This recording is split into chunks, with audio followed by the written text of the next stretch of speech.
Good day all. Ira Epstein of Linn & Associates with your metal market wrap-up for Thursday, the 8th of October, 2020, 6:25 p.m. Central Time. You know, if you study the rhetoric between Speaker of the House Pelosi and President Trump, you would wonder how anything can ever get done. I mean, these two are worse than two kids in high school going at each other when I grew up, and it just doesn't stop.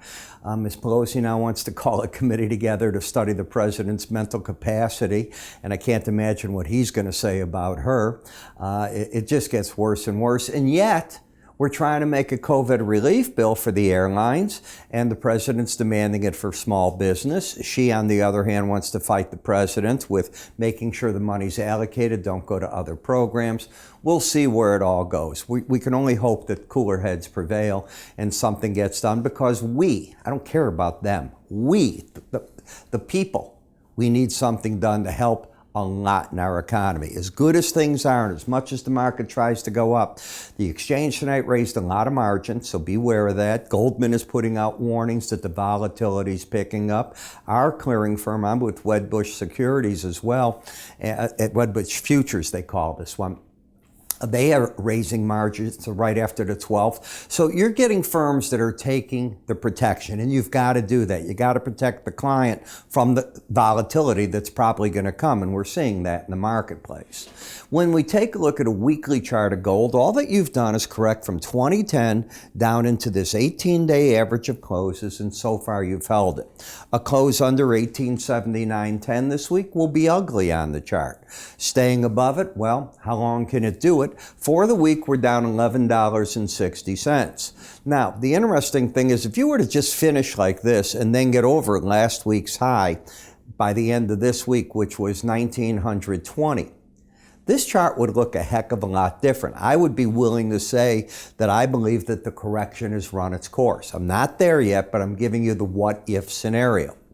When we look at the chart action, we can still see the market has come down in chunks here. I had one of you write me and talk about the seasonals in gold. You're a little early. Generally, gold gets going in December. Silver's got to play now. So you got to keep your eye on that. The seasonals in silver are friendly now, not the gold just yet. But when we look at the chart here, you can see that the market's got a higher high, lower low. That is not a trend. Where's the market caught? When this was happening back here, and I was telling you I thought the longer-term traders are beginning their buying here, I said you probably have trouble on the rally to you here at the 18-day average, and you seem to be caught in that band. We'll see what the market wants to do. Even if it got up over this high, the chart pattern couldn't be bullish. The only thing it could do is get more bearish if you got under 1877 and started down. But if you did that, I'm only going to be looking for around the 1850 level, the lower Bollinger Band. So I'm giving you all the what-if scenarios, and that's what I think what you want from me.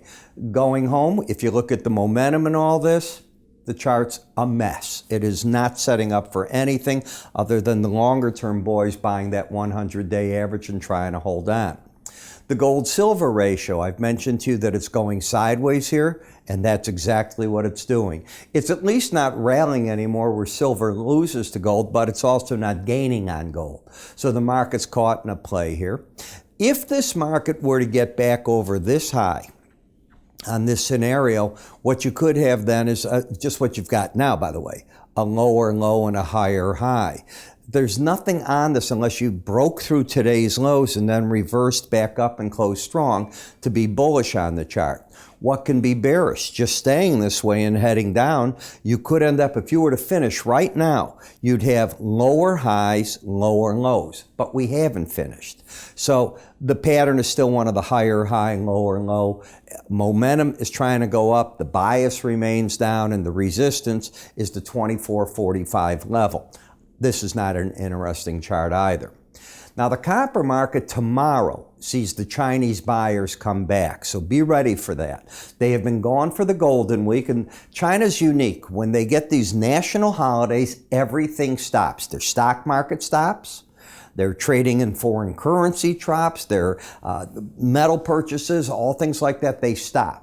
That doesn't mean that we didn't see grain purchases. We did. We saw a lot of them. So not everything, I guess, is the word. But this market is trying its best to stay in an uptrend over the 18-day average, momentum pointing up.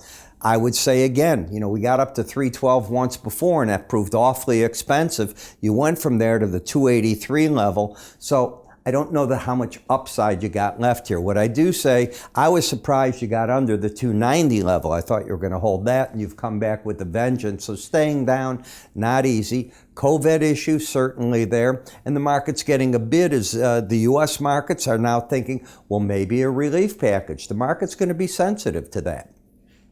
And of course, we're going to get Chinese data numbers that show how their economy is doing, and I think it's doing better. When we look at the platinum, I told you we had a bearish crossover right here where the 18-day average in red got under the 100 in green. Momentum is flat. The market has no trend. It too's got a higher high, lower low. If it were to close like this, the trend would be down because you'd have a lower swing line. It's not closed. It just reopened. So we got a whole day to get through. And the strongest has been the palladium. It is overbought. I tell you, I think the pros are jamming their stops way up in this, but if it wants to run, let it run. You could be still targeting the 24.53 level. And those are numbers we haven't seen in a very, very long time. As for the dollar index, it finished off today 93.64 roughly. You'd have to get back over 93.97 to negate the bearishness. The market's back in its bear trend. Bias is down, lower highs, lower lows, momentum down. We'll see if it can build on it. If it does, this 92.80 level could be a potential target in the market. So you put it all together and you try to come up with ideas, and that's what we do with you. Now, I haven't shown this in a while, but you've got our quote phones. Now, I carry mine in my pocket. I am on this darn thing, and you're looking at my phone there. I just captured it completely. But if you haven't used our product, it's the neatest one I've seen out there. And I've tried them all. We have the news like others do, but we have voice activation. So you could be in your car, and instead of playing around, you can say to it, hey Siri, play me my quotes. Got what I'm talking about? And your quotes are going to stream. You can say things like, I want to see a chart of the E-mini. It's mounted on your dashboard. You take a look, you get an idea. I hope you're off the road. Very important, because you look at these, you get mesmerized, and they're big. How many of these do you look at and you can't see what they are? We made this completely different. Our oral commentaries are in there. I come out in there. All my videos are there, including my subscriber videos are there. We do have the smaller screen if you want it, so you can go back to the traditional type. All the special government reports come out in this. It's for the commodity traders. So how do you see it? Go to www.iraepstein.com under our free offers. Take advantage of it there. I'm Ira Epstein. You have a great day, and I will see you all tomorrow.